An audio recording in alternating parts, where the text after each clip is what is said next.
एक घने जंगल में एक नन्हा सा खरगोश रहता था। वो बहुत मासूम, मेहनती और बुद्धिमान था। जंगल के सभी जानवर उसे पसंद करते थे।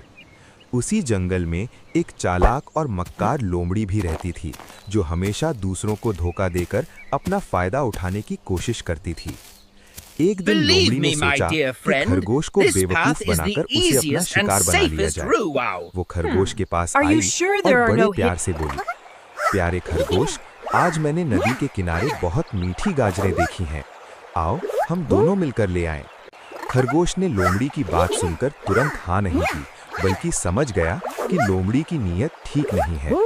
खरगोश ने बुद्धि से काम लिया और कहा, ठीक है, लेकिन पहले तुम नदी के पास जाकर देखो कि कोई खतरा तो नहीं है। मैं यही इंतजार करता हूँ।